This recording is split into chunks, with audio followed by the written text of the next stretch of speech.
عرشیہ اس کی باتوں کو بغور سن رہی تھی. کتنے خوبصورت انداز میں وہ ہر چیز کو ڈیفائن کرتی تھی. وہ دل ہی دل میں اس کی معترف ہوئی تھی. عنایہ کی بات ابھی جاری تھی. تم جانتی ہو محبت کیا ہے؟ عنایہ نے رکتے ہوئے اس سے سوال کیا تھا. اس نے نفی میں سر ہلایا تھا. عرشیہ، محبت صرف کسی لڑکا لڑکی کے درمیان ایک کمٹمنٹ کا نام نہیں ہوتا. لوگوں نے محبت کے نام کو بس ایک فارمیلٹی بنایا ہوا ہے. کسی سے اٹیچمنٹ ہو جائے تو محبت ہے، کوئی دل کو ذرا سا بھاگ گیا تو محبت ہے، کوئی فلرٹ کر رہا ہے تو وہ بھی محبت ہے، وغیرہ وغیرہ. لیکن میرے نزدیک محبت کچھ اور ہے، بالکل کچھ اور، ایک الگ اور انوکھا جذبہ. محبت کا میم ہے مقدس، یعنی یہ جذبہ انتہائی مقدس اور پاک ہوتا ہے. محبت کا ہے حرمت، اس جذبے کی دوسری سیڑھی رشتوں کی حرمت، ان کی پہچان، ان کی حفاظت. محبت کا بے ہے بے ریا، یعنی ہر طرح کی ریاکاری سے پاک خالص جذبہ. اور پھر محبت کا تے، تکریم، یعنی عزت، جو کہ اس جذبے کی انتہائی اہم کڑی ہے. عزت کے بغیر محبت ادھوری اور بے معنی ہوتی ہے. یہ سب الفاظ مل کر محبت جیسا خوبصورت رشتہ بناتے ہیں. وہ ٹھہرے ہوئے پر اثر انداز میں بولے جا رہی تھی اور عرشیہ جیسے اس کی باتوں میں کھو سی گئی تھی. واؤ، آپ محبت کو کتنا پرفیکٹلی ڈیفائن کرتی ہو. بالکل یہی چیزیں تو اہم ہوتی ہیں خوبصورت رشتہ بنانے کے لیے. وہ اس کی بات سے مکمل طور پر اکتفا کرتے ہوئے بولی تھی، جس پر عنایہ نے خوبصورت مسکراہٹ اس کی طرف اچھالی تھی. مائی ڈیئرسٹ کیوٹ گرل، میں صرف تمہیں یہ بتا رہی تھی کہ محبت کے جذبے پہ کبھی شک مت کرنا. اگر کوئی واقعی محبت کرے نا تو وہ اس ڈیفینیشن کو مد نظر رکھے گا. عرشیہ نے سمجھتے ہوئے سر ہلایا تھا. جی سمجھ گئی. دونوں مسکرائی تھیں. اتنے میں ہی انوشا دونوں کے لینے سر پر پہنچ چکی تھی. ایک ہفتے بعد ان لوگوں نے واپسی کی راہ لی تھی. البتہ عرشیہ کی فیملی ابھی مزید 2 دن وہیں تھی. واپسی پر جہاں سب اداس ہو رہے تھے، وہیں اس خوبصورت ٹرپ پر بے پناہ خوشی محسوس کر رہے تھے کہ اس جگہ سے وہ لوگ کافی خوبصورت یادیں ساتھ لے کر جا رہے تھے. ایک دوسرے کے ساتھ بتائے گئے ڈھیر سارے خوبصورت لمحات جو ان کے لیے کسی قیمتی متاع کی حیثیت رکھتے تھے. واپسی پر اس لمبے سفر کے دوران سبھی وقت کاٹنے کے لیے اس جگہ کے متعلق اپنی اپنی رائے اور اپنے محسوسات کا اظہار کر رہے تھے. کتنا انجوائے کیا، کیا محسوس کیا، کیا کیا لیا، وغیرہ وغیرہ. البتہ آلیان کی کنڈیشن سب سے مختلف تھی. وہ خود کو کسی انجان جذبے کے زیر اثر محسوس کر رہا تھا. ایسا لگ رہا تھا جیسے کوئی قیمتی چیز وہیں چھوڑ آیا ہو. عجیب سی کیفیت طاری تھی.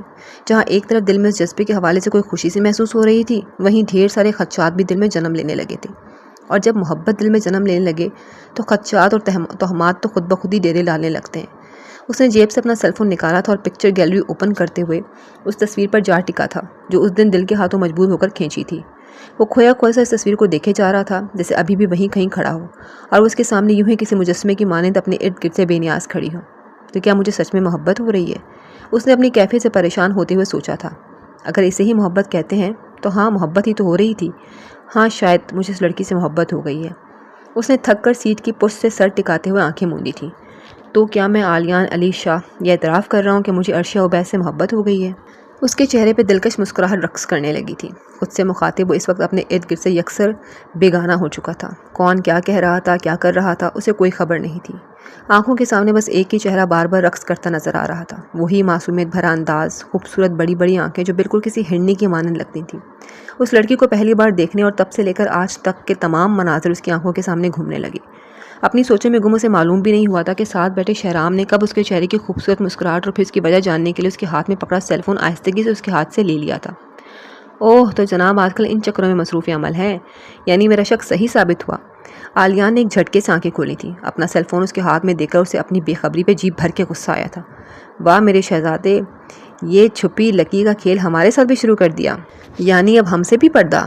شہرام جیسے گہرے صدمے سے بولا تھا. کیا یار، میں نے کیا چھپایا؟ اور یہ کیا حرکت ہے؟ کسی کا سیل فون بغیر اجازت کے لینا کوئی اچھی بات ہے تو نہیں ہے. آلیان اپنی شرمندگی مٹانے کو الٹا اسے لتاڑنے لگا تھا. یہ مینرز تو مجھے بعد میں سکھانا، پہلے یہ بتا یہ حرکتیں تو کب سے کرنے لگا؟ یہ موصوفہ کون ہے؟ چہرہ تو نظر نہیں آ رہا لیکن کچھ جانی پہچانی سی ہستی معلوم ہو رہی ہیں. شہرام جیسے تصویر پر غور کرتے ہوئے بولا تھا. آلیان نے یکدم اپنا سیل فون اس کے ہاتھ سے چھینا تھا. کوئی نہیں ہے، بس ویسے ہی. اس جگہ کا کلک کیا تھا تو اس لڑکی کی تصویر بھی آ گئی ساتھ میں. وہ صاف مکر گیا تھا جس پر شہرام نے تیور دکھائے تھے. دیکھ بھائی، تو لوگوں کو بیوقوف بنا سکتا ہے لیکن مجھے نہیں. اب سیدھے سیدھے بتا چکر کیا ہے، ورنہ میں بات عالمی برادری تک بھی لے کے جا سکتا ہوں. سمجھ تو گئے ہوں گے؟ وہ اسے دھمکاتا ہوا بولا تھا.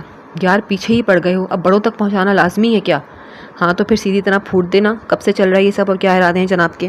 آلیان نے ادھر ادھر دیکھا تھا. سبھی لوگ اپنی باتوں میں مگن تھے، ان کی طرف کسی کا دھیان نہیں تھا. اس نے گہرا سانس لیا تھا اور اسے سب بتانے لگا تھا. تو یعنی سیدھا سیدھا عشق کا معاملہ ہے. شہرام نے ساری بات سننے کے بعد بڑی خوبصورت مسکراہٹ اچھالتے ہوئے اس کی طرف دیکھا تھا. آلیان نے کندھے اچکے تھے جیسے اس کی بات سے سہمت ہو. ویسے یار تجھ جیسے روکھے سے بندے سے یہ عشق و عاشقی کی توقع ہرگز نہیں کی جا سکتی تھی، لیکن وہ کیا ہے، یہ چیز ہی بڑی ظالم ہے، کیا کہہ سکتے ہیں۔ شہرام شرارت سے بولا تھا، جس پر عالیان نے خفا خوا سی نگاہ ڈالی تھی۔ یار مجھے خود کچھ سمجھ نہیں آ رہا، میرے ساتھ یہ سب کب؟ میں خود کو بے بس سا محسوس کر رہا ہوں۔ عالیان نے اپنی پریشانی کا اظہار کیا تھا۔ ارے میرے بھائی پریشان کیوں ہو رہا ہے؟ پیار ہی ہوا ہے، کوئی خدا نخواستہ گناہ نہیں ہوا جو اتنا پریشان ہو رہا ہے۔ کچھ سوچتے ہیں تیرے کیس پر۔ اس کے کندھے پہ ہاتھ مارتا ہوا وہ اپنے ازلی وکیلانہ انداز میں بولا تھا۔ عالیان مسکرا کے رہ گیا تھا۔ 2 دن بعد عرشیہ کی فیملی بھی واپس آ چکی تھی اور آتے ہی وہ لوگ اپنی روٹین لائف میں واپس آ چکے تھے۔ بچوں کے اسکول کالج شروع ہو چکے تھے اور کچھ ہی دن بعد عرشیہ کی یونیورسٹی کلاسز بھی سٹارٹ ہو چکی تھی اور وہ پوری طرح اپنی پڑھائی میں مگن ہو چکی تھی۔ 3 ماہ اسی مصروفیت کی نظر ہو گئے تھے۔ اس دوران ان کا شاہ ولا کے لوگوں سے کوئی خاص رابطہ نہ ہوا تھا۔ کبھی کبھار ابیحہ کا یا انوشا کا کوئی میسج آ جاتا تھا، لیکن مکمل طور پہ کوئی بات نہ ہوتی تھی۔ پھر ایک دن اسے انوشا کے ذریعے یہ اطلاع ملی تھی کہ بی جان کی طبیعت سخت خراب ہے اور وہ ہاسپٹل میں ایڈمٹ ہیں۔ وہ یہ سن کر کافی پریشان ہوئی تھی اور فوراً ماما کو انفارم کیا تھا۔ یہ تو کافی پریشانی کی بات ہے، ہمیں جانا چاہیے انہیں دیکھنے، عالیہ بیگم پریشانی سے بولی تھی۔ عرشیہ نے بھی اس بات میں سر ہلایا تھا۔ اگلے دن چونکہ اتوار تھا تو ان لوگوں نے ہاسپٹل جانے کا ارادہ کیا تھا۔ وہ لوگ جب ہاسپٹل پہنچے تو عالیان سامنے ہی ریسیپشن پہ کھڑا نظر آیا تھا۔ ان لوگوں کو دیکھتے مسکراتے ان کی جانب بڑھا تھا۔ عالیان بیٹا کیسی طبیعت ہے بی جان کی؟ اور کیا کہا ڈاکٹرز نے؟ مجھے تو سنتے ہی پریشانی نے آن گھیرا۔ عالیہ بیگم نے سوال پہ سوال کیے تھے۔ عالیان ان کے اس قدر پریشان ہونے پر ہلکا سا مسکرایا تھا۔ آنٹی اللہ کا شکر ہے آپ ٹھیک ہیں، اور بس شوگر لیول تھوڑا زیادہ ہو گیا تھا، ڈاکٹرز کہہ رہے ہیں گھبرانے کی کوئی بات نہیں۔ وہ انہیں تسلی دیتے ہوئے بولا تھا اور ایک چور نظر اس دشمن جاں پر ڈالی تھی جو کتنے ہی عرصے سے اس کا چین سکھ اڑائے بیٹھی تھی۔ عرشیہ البتہ اس کے جذبوں سے بے خبر خاموشی سے ان لوگوں کی باتیں سن رہی تھی۔ چلو شکر ہے اللہ کا، میں تو بہت ڈر گئی تھی، اللہ بی جان کو لمبی عمر دے، ان کا سایہ تعدیر سب کے سروں پر قائم رکھے۔ کہاں ہیں وہ؟ ہمیں لے چلو نا۔ وہ بی جان کو ڈھیروں دعائیں دیتے ہوئے بولی تھی۔ جی ضرور، آئیں میرے ساتھ۔ وہ انہیں لیتا ہوا بی جان کے کمرے کی طرف بڑھا تھا۔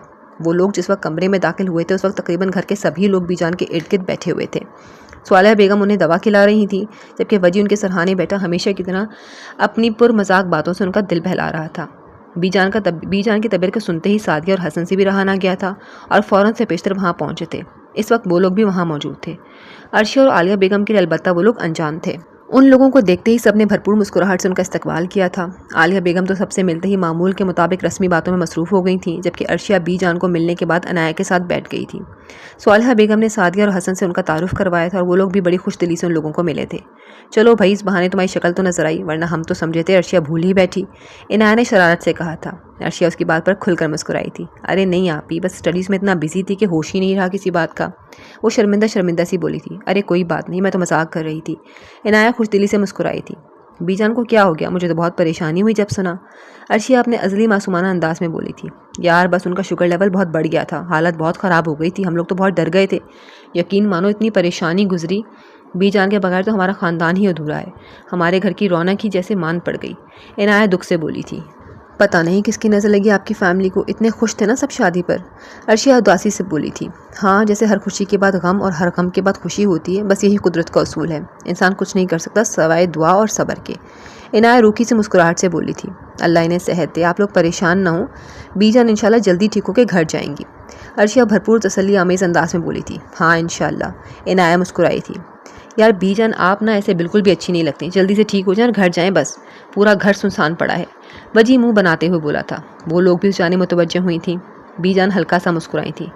ارے میرا بچہ، میں بالکل ٹھیک ہوں، اب میں تو روز ہی کہتی ہوں گھر لے جاؤ، ان منحوس ہسپتالوں سے میری جان جاتی ہے، مگر یہ منہ ڈاکٹر مانے تو تب نہ، وہ خوب ناراضگی سے بولی تھی۔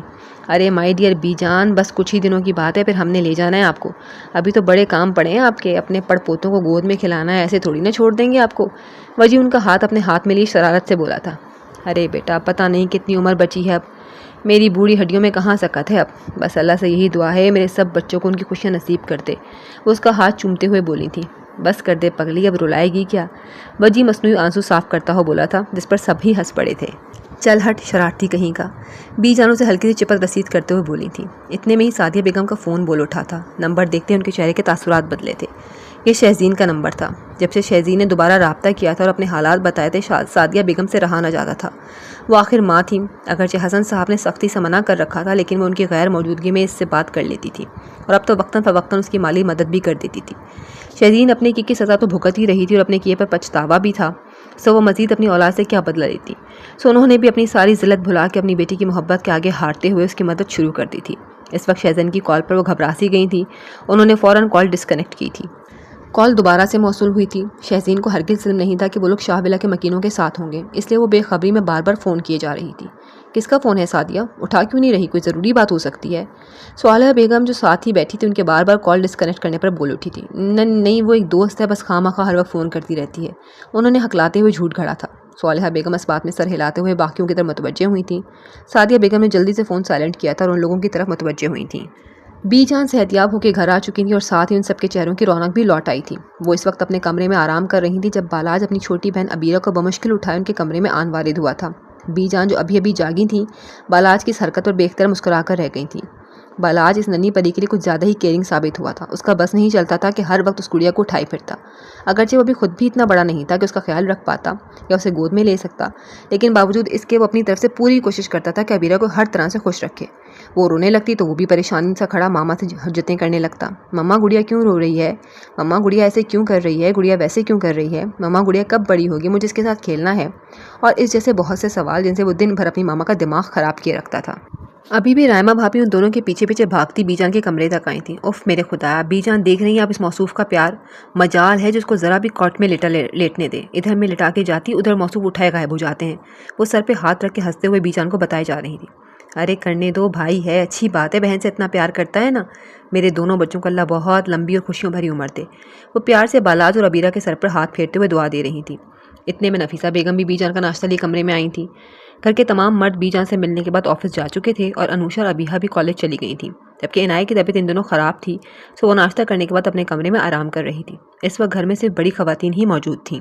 بی جان کو ناشتہ کرانے کے بعد نفیسہ بیگم وہیں ان کے پاس کچھ دیر بیٹھ کر ان سے ادھر ادھر کی باتیں کرنے لگی تھیں۔